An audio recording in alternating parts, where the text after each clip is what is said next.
जय हिंद। मेरा नाम करमजीत कौर है और मैं थल सेना की एक अधिकारी हूँ।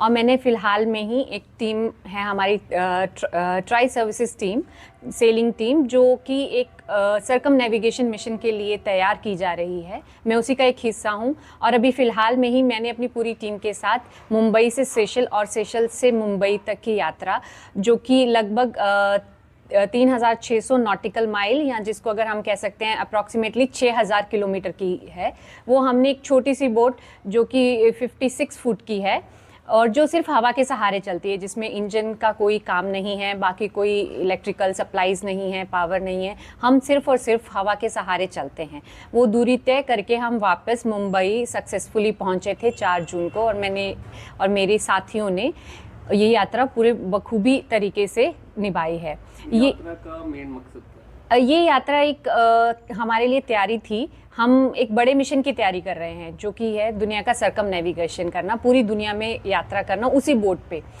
जिससे कि हम एक सदर्न ओशन होता है, पैसिफिक ओशन होता है, बहुत सारे समुद्र है, बहुत सारे समुद्र के भाग है जो बहुत ही कठिन है जिनसे गुजरना। एक आप कह लीजिए मोटर बोट या इंजन की बोट पे गुजरना भी बहुत कठिन है। उसके ऊपर से इस छोटी बोट में जो सिर्फ हवा के सहारे चलती है, उसमें जाना उसमें और भी ज़्यादा कठिन है। तो उसकी तैयारी करने के लिए ये हमारा एक जो था, उससे पहले का एक एक्सपीडिशन था कि हम अपने आप को देखें कि क्या हम उसके लिए तैयार हैं, क्या हमारी बोट उसके लिए तैयार है। ये हम एक जो बोट है हमारी, वो इंडिया में बनाई गई बोट है और उसी में हम ये तैयारी कर रहे थे। हम ये तैयारी पिछले 2 साल से कर रहे थे। और हमारा जो सिलेक्शन है वो पूरी तीनों सर्विसेज के बीच में, यानी कि थल सेना, वायुसेना, नौसेना के सभी अधिकारियों में को लेटर दिया गया था कि क्या आप ये करना चाहते हैं। उसमें से सबने वॉलंटियर किया। लगभग 45 अधिकारी आए थे इसमें पार्टिसिपेट करने के लिए, जिसमें से इन्होंने 11 अधिकारियों को चयन किया गया, जिसमें कि जो 4 वायुसेना के अधिकारी हैं, एक नौसेना के अधिकारी हैं और एक जो बाकी 6 अधिकारी हैं वो थल सेना के हैं। मैं भी उन्हीं का एक पार्ट हूँ। और ये एक और इस मिशन का विशेष बात यह है कि ये सारी एक ऑल वुमेन, जिसमें सिर्फ नारियां हैं, जिसमें सिर्फ नारी अधिकारियां ही शामिल हैं। और ये हम जो हैं एक विश्व में एक अलग से रिकॉर्ड वो करना चाहते हैं कि हाँ, नारी शक्ति कहीं भी कम नहीं है। और हम सब 6 लोग एक टाइम पे होते हैं बोट पे, और वो कैसे इस बोट को, इस कहते हैं कि इस नाव को एक शोर से दूसरे शोर तक लेके जाएंगी, पूरे जो समुद्र के तूफानों को सहते हुए, उनसे लड़ते हुए, जूझते हुए हम कैसे ये कर पाएंगे। जो हमारा ये अभी हमने एक्सपीडिशन किया है, उसमें भी हमने बहुत सारे जो कह लीजिए कि तूफानों का सामना किया।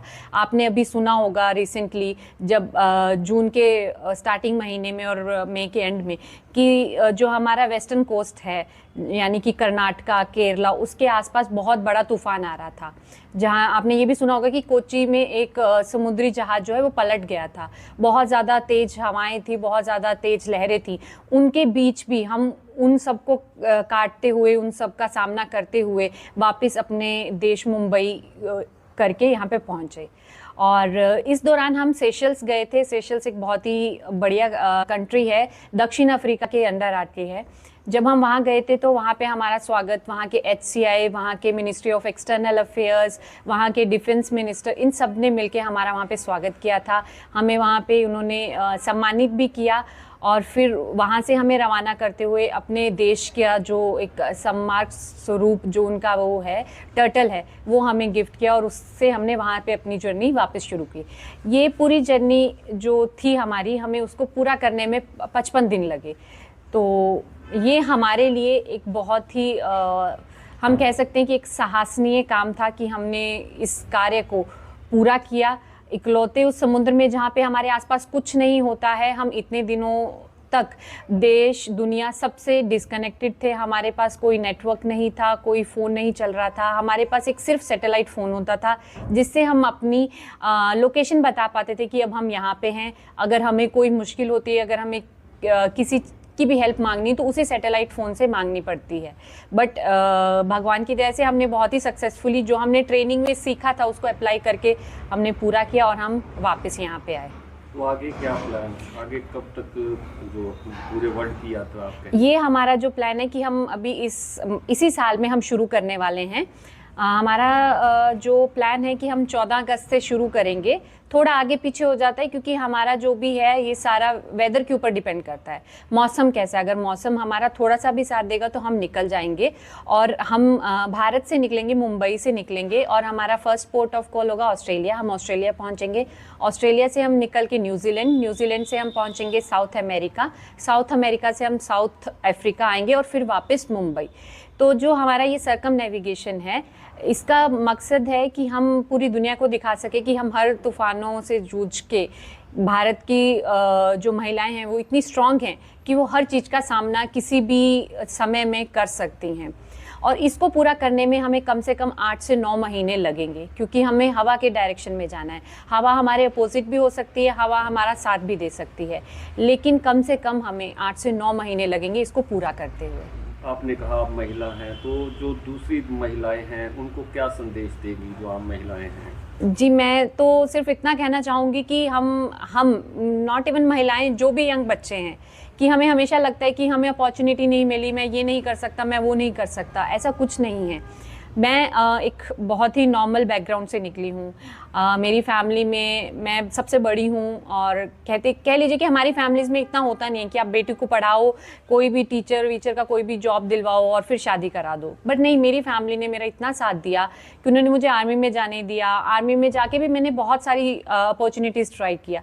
ये एक एडवेंचर एक्टिविटी है जिसके लिए हर कोई तैयार नहीं होता है, और ये तो और भी अलग एडवेंचर है कि समुद्र में जाना है आपको, जहाँ पे कनेक्टिविटी नहीं, आप कितने कितने दिन तक बाहर रहते हो, कोई आपका अता पता नहीं है, कुछ हो गया तो आपको बचाने के लिए भी कोई जल्दी नहीं आ पाएगा। तो इतने दिनों तक आप समुद्र में रही, एक महिला हैं, किस तरह की मुश्किलें आई?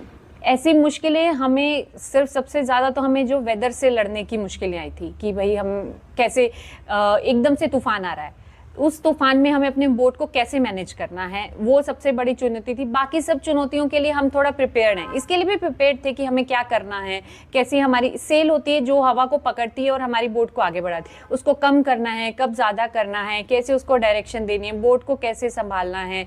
हम एक ड्राइवर की तरह, हम उस बोट पे सब कुछ हैं, हम अपना खाना खुद बनाते हैं, हम ड्राइवर हैं बोट के। हम कुछ भी ख़राब हो जाए, हमारी जो भी मशीनरी है बोट पे, हम उसको ठीक करने के लिए भी हम प्लम्बर भी खुद हैं। हम उस बोट पे जो कुछ भी हो रहा है, हमारे साथ कोई नहीं है, हमें ही बोट पे कभी भी कुछ भी ख़राब हो हमें रिपेयर करना है। तो हमने हर चीज़ की ट्रेनिंग की है। हम इंजीनियर भी हैं, हम टेक्निकल एडवाइज़र भी, हम सब कुछ जो भी हमारे बोट पे उसका सब सीखा हमने। ये तो हो गई आपकी यात्रा की बात। अब आप बात करते हैं आपके स्टार्टिंग की। आर्मी में कैसे जाना हुआ, पारिवारिक पृष्ठभूमि कैसी रही और कैसा परिवार का सहयोग था?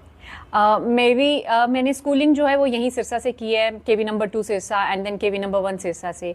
और मुझे हमेशा से ही, स्टार्टिंग से ही जब मैं पढ़ती थी तो मुझे कुछ करना था, कुछ अलग करना था, कुछ हटके करना था, क्योंकि मैंने अपनी फैमिली में देखा था कि हाँ, मतलब लड़कियों का रोल एक डिफ़ाइन कर दिया जाता था, बट मुझे वो डिफ़ाइंड रोल शायद पसंद नहीं आ रहा था, तो मुझे करना था।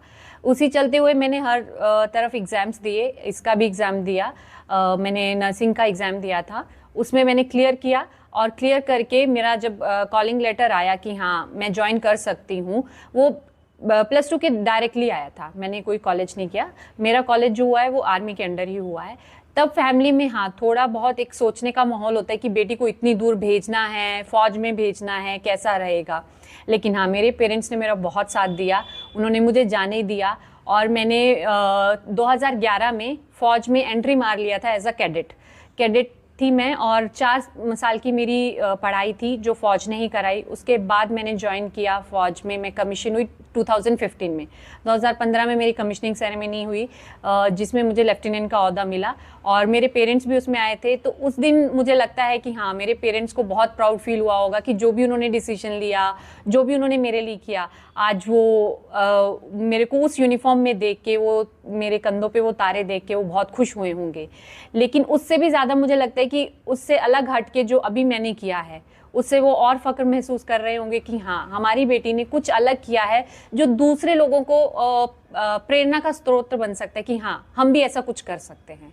तो श्रेय किसे देगी सारे सफलता का? मेरी फैमिली, मेरे पेरेंट्स, बेसिकली मम्मी पापा, और हाँ ब्रदर भी, और जो भी मेरे साथ एसोसिएटेड है, जिन्होंने मुझे पुश किया कि हाँ तुम ये कर सकती हो, करो। हमेशा अगर मैं कहीं भी मुझे लगता था कि मैं नहीं कर पाऊंगी, तो मुझे हमेशा पुश करते थे कि नहीं तू कर लेगी, तू कर लेगी।